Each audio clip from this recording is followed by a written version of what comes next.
everybody. Welcome to Your Place in Space, the Nebula podcast. Today, we are joined by a good friend of mine, Tim, and we're going to talk about money, space money. Tim, as far as Earth is concerned, you and I have extensive experience in finance, real estate, intelligence on your side of things. But the concept of financing and financial infrastructure, I think in general, some people may not be aware of all the mechanisms available for terrestrial industry. And all the mechanisms that are not available for space, and it's really uncharted territory.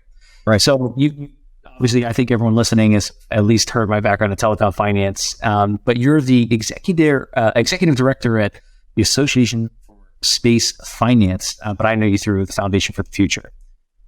You want to explain a little bit of your background and how to jump right into it? Yeah. No, glad to. Thanks for having me here. So I'm, as you alluded to, former Army intelligence officer, did about 10 years in Army Special Operations units, Iraq, Afghanistan, lots of fun places. I don't recommend going, but left there and ended up at the CIA. So, it's sort of the traditional American story. You leave your hometown in Alaska, go into the Army, see Iraq, end up at the CIA.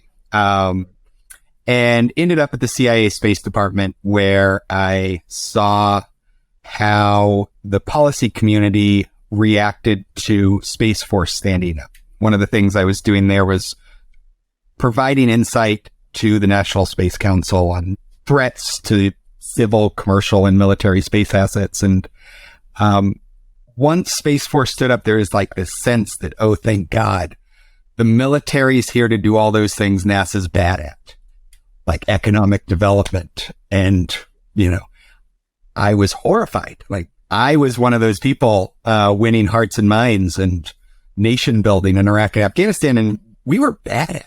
It's not for any lack of trying. It was just we were trained to break things and not to build.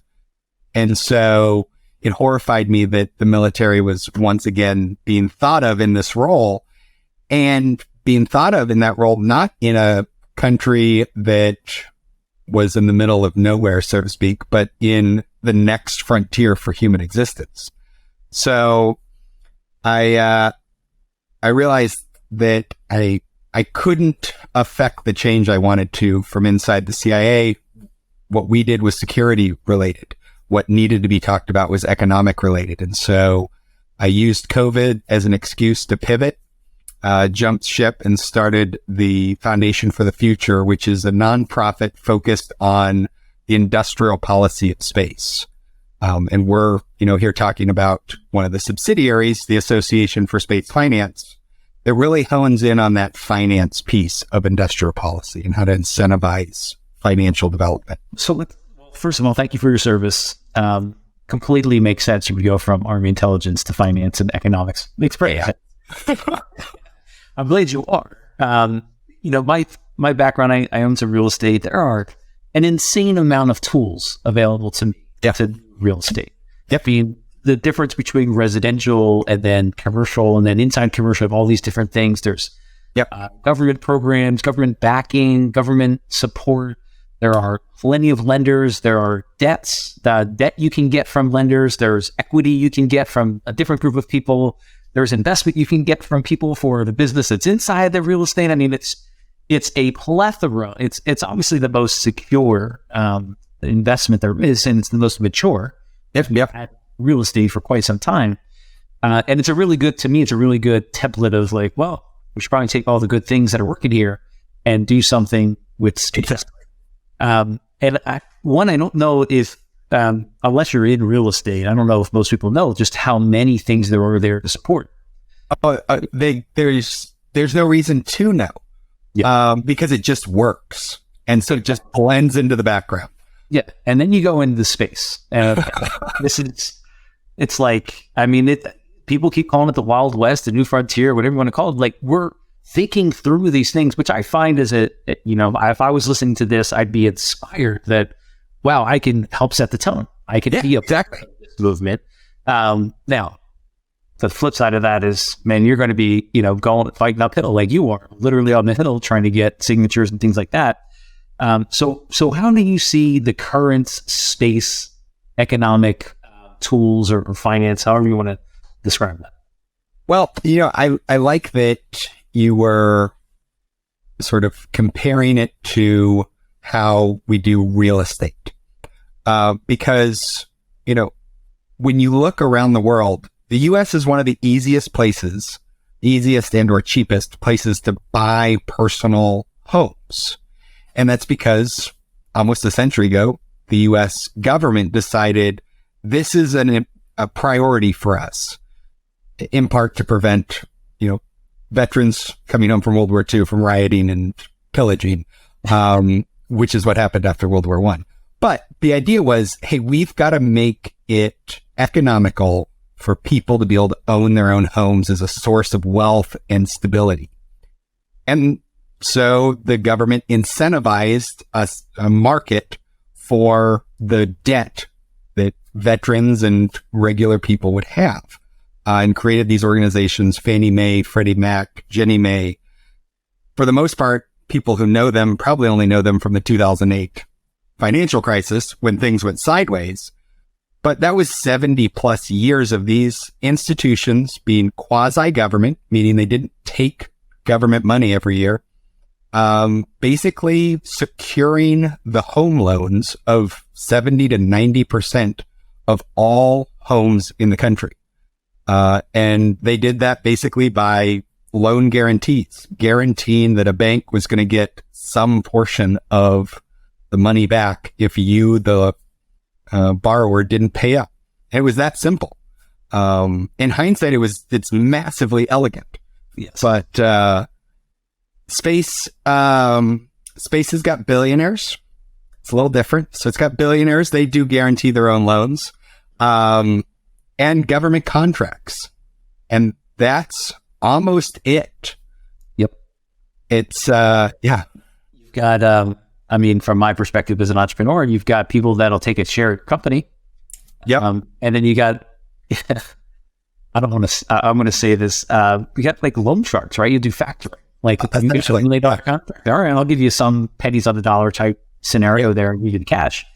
But it's really, really difficult. And yeah, I think there's such a huge opportunity with being able to find that and having an organization like yours tackling that. Phenomenal. I mean, we were just on a call thinking about, again, comparing opportunity zones, innovation zones, and label, space as an innovation zone. That's another huge opportunity for space and where we can be. Where do you feel? Well, I'll let you make a comment, or if you have any comments. Well, no, I was just thinking, it's almost as though we want space to be different. We as the collective public, like space is this precious thing, and the rest of where we live is boring, but it works, and it's odd. I'll tease on that a little bit. I have this battle constantly with trying to help people understand that space is an asset. Yep. It's got things that are unique to it that can be beneficial, like the fact that it's a vacuum, the fact that it's cold, the fact that it, you can go so fast. Like, these are all assets. And I feel in the general public understanding, it is like this almost ethereal thing that they don't understand. That's too far away. It's too different. And to bring it back to, this is an asset. How do I leverage this for us? Yep. See, with our computing business and watching Starlink do this, right? Yeah. People, I say, God, I probably say it on every podcast at this point. There's 5 million telephone poles for AT&T to connect the United States with telephone wire. Yeah. 500,000 cell towers to connect the United States. Order of magnitude less infrastructure, increasing capability. Yep. 50,000 Starlink satellites. Again, order of magnitude less infrastructure, order of magnitude more capability, but Starlink is connecting the whole world. Yeah. This is an asset to be leveraged, people. Oh, yeah. Like a billionaire playground, you got to think through it. Like, let's get at it. Yeah. No, completely. I don't think the general public really has made that cognitive change of it's this ethereal thing. No, it is an asset for us to leverage. Yeah. No, it really is, internet 1990s where there's a sense in the public that like, it's a fad. It'll go away. It'll maybe. But it's a good analogy too. Yeah. It's an interesting thing. Everybody's like kind of geeky about it. And the people who know about it are like, no, this is the thing. So tying it back down to finance, where are you seeing, do you see the infrastructure coming together? I mean, you're literally in this. Like, this is what you guys are doing. I mean, you're talking to, different senators, congressmen, all that stuff. What are you seeing come together now? Yeah, so we're seeing that there is broad agreement that government can't fund space forever. And that we don't want to be beholden to a handful of billionaires. And that's where, the agreement sort of stops. It's been an interesting 2 years, coming out, launching our programs, advocating for policies, in this era where typically 4,000 to 5,000 laws are passed every 2-year cycle. We might have cleared 100 laws passed last year. So it not much was moving. People weren't talking. It was weird. But there is a sense that like this can't keep going. And the idea of creating an entity or giving the authority to that existing entity to help guarantee that the private market will finance things, it's appealing. On the right, they like the idea that it's not spending new money. On the left, they like the idea that it can help fund the creation of jobs that, in the Rust Belt and places that are, good union jobs, so to speak. So it's just getting them coalesced around the same idea has been a real challenge. It's like herding cats. Yeah. The cats have their own agenda. We're just participating in their world. Yep. It really is. And it's, we've seen that there really has been a recognition that space is important. Yes. And that's good. Yes. The next step we see is that, okay, now, Mr. Senator, Miss Congresswoman, you're not on the space panels, but it's still important to you. And so that's been the next step that we've been taking to educate them on financial services committees or agriculture committee, getting them up to speed. It's interesting position. And again, I'm glad that you're there. I am not the right person to be there. I'd be banging my head against the wall. I'd be so stressed out and frustrated. I get frustrated at times just in my side of the world, thinking about, how do we keep going? How do we go faster? Yep. Dealing with things that, where you have such slow moving animals. Do you see a commercial opportunity? I mean, I agree that it shouldn't be on billionaires. And one of my motivations is to make money so that I can fund my own projects. Right. Exactly. There isn't a way to do it right now. Yeah. And that's been my focus. And then when I meet you and I talk to you and I'm like, all right, great. I can't wait for all of these things to be there. I'm going to keep doing my thing. But once this gets there, it's just going to, it's going to take off and grow exponentially. Do you see any commercial or private opportunities? I mean, we talk about, private equity and equity, VC, to that kind of stuff. They want a piece of your company. Do you see any other mechanisms happening outside of the government? So not that are being tried in the space sector, but there are some that might work. So there's recently been this idea of combining venture capital and donation-based charity. So essentially a nonprofit owns a venture fund, and both of them are investing in transformational change. And so a lot of this is around like climate change or hunger or things that you would traditionally get donations for. But the idea is that the nonprofit takes the tax deductible donations, can get grants, and they invest that into companies trying to solve this problem. Their venture fund now takes investment from high net worth individuals, banks, etc., makes that same investment. Any of the profits are then shared and help fund the operations of everything. But you can merge that sort of, it's not public-private, but it's public. I mean, in a way, I guess it is public-private because it's a, public charity working with private capital. And I do think there's an avenue for some of that related to maybe space debris or things like that that could have that appeal. There is a case for like a private loan guarantee system. It's just a narrow path, and yeah, it's hard. Yeah, hard is correct. I mean, if it wasn't, everybody would be doing it. Fair. One of the things when I reflect back, going back to what space is and what space isn't, I don't think people realize how early we are in what. Because we get so much benefit from space today, people don't even register that. Yet we're at the infancy of what we actually need if you think about it from an infrastructure perspective. Yeah.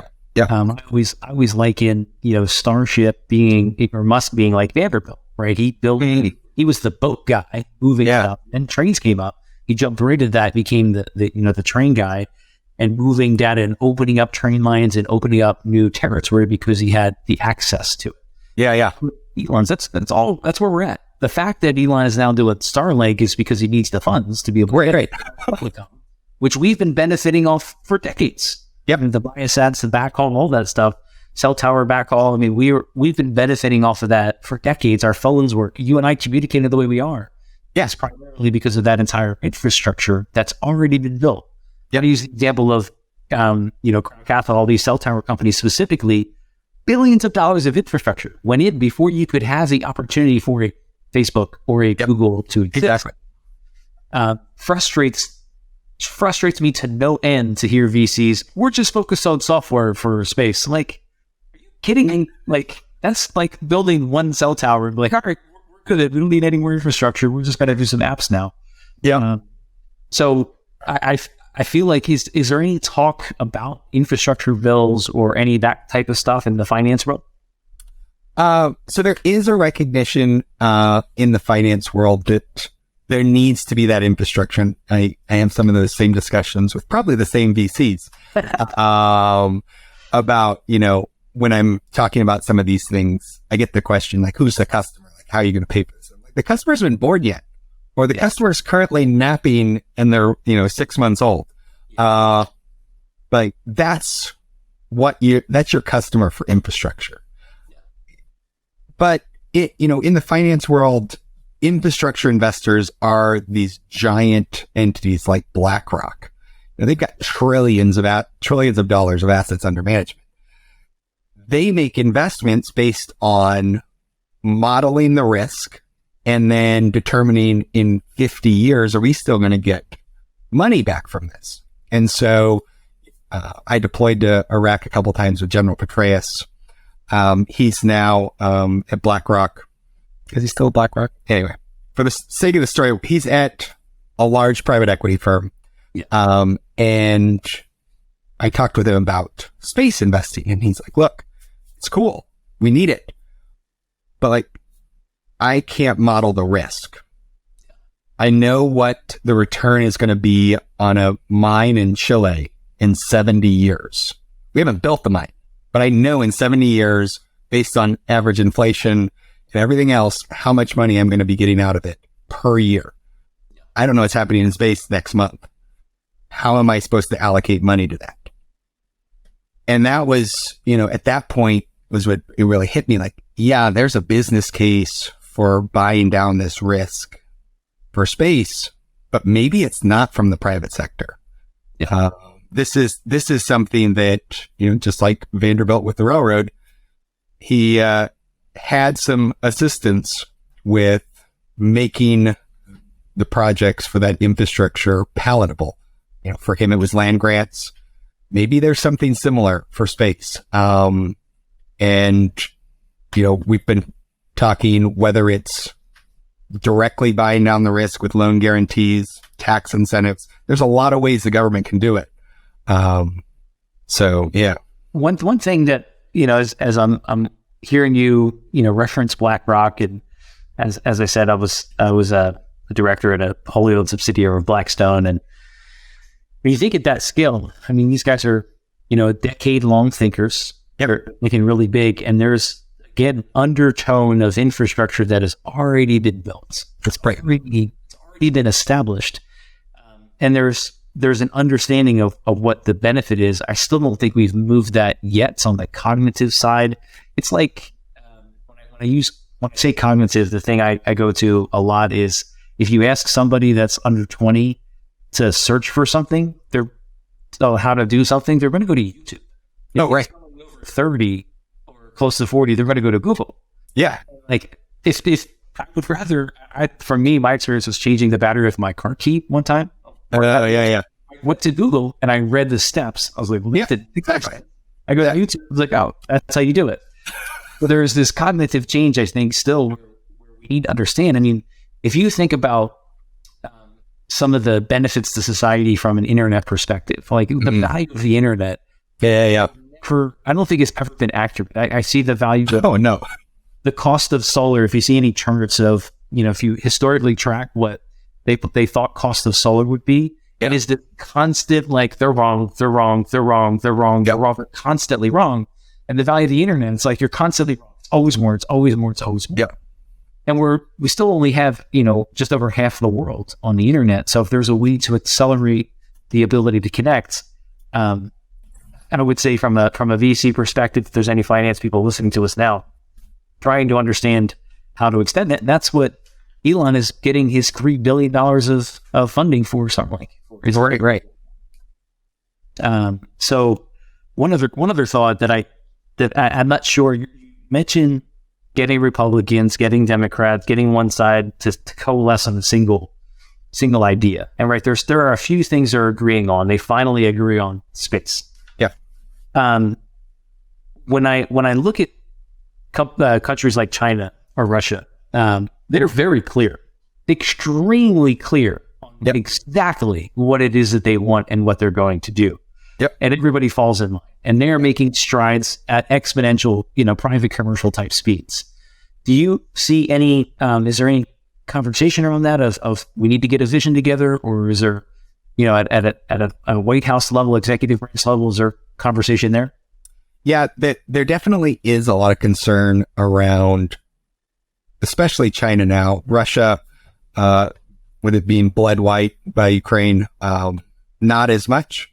But China, there definitely is concern about their capability in space. They just had a space plane that's been up for a little while, released a satellite, and they still are saying this is like a commercial, use vehicle. Space Force disagrees politely, but like, there's not a separation between their commercial sector and their military sector. And that's across the board, but space, in particular. And so any of these advances they're making, there is a very clear recognition, like, no, this is a serious threat. This is a big deal. I would caution against assuming that they're going to beat us, because as we see with like their property investments, they'll throw money at things long past when it's probably prudent. So they are a concern. Inside government, there is a lot of concern, but pretty sure we got this one. I appreciate your enthusiasm. What is it? Trust but verify. Agreed. One thing that, if we going back in the history to the Vanderbilts and the Rockefellers, I mean, these guys had huge visions. Carnegie as well, right? All the steel mills and reducing the price to just pennies. Right. JP Morgan doing the same thing on the financial side, ultimately, US Steel as well. Again, we don't want to be beholden to billionaires, and that's our history. Yep. History as a country, buying presidents and such. But there is a reason that has happened. And there's a reason that China is able to do what it is. And that reason is well known. Yet we're not affecting that. I mean, what you're doing, and again, I feel for you. You have here's the plan. Here's the finance mechanisms we need. Here's exactly how we can accelerate this. Clear as day. And you get people to buy into it, especially personally. And then when it comes to votes and things like that, you get all the political stuff. I don't know how we can get out of our own way. I don't actually see that on the broader space side of things for democracy-based entities across the board, right? I mean, not Europe, not India. Nobody is actually establishing a good vision. China, it's great. Honestly, and their constitution is amazing. So what you're doing on the finance specific, I think, is fantastic as well. So is there any hope that we can see the finance thing adopted at a broader scale? Yeah, I think so. Yes, to directly answer rather than go into the long answer first. I think that we've seen over the past couple years a lot more people in the House and Senate noticing that they don't like where the U.S. is sitting, whether it's in relation to China, in relation to billionaires, but they are seeing that space benefits them personally. And I say personally, that's good jobs for their district, or their state gets a lot of tax revenue from space companies. And so we've been leaning into that and highlighting that, most of these space technician jobs pay 20 to 40% higher than the national average, for the same skills. It's, if you can weld a wrench, you can weld a rocket, to borrow from dodgeball.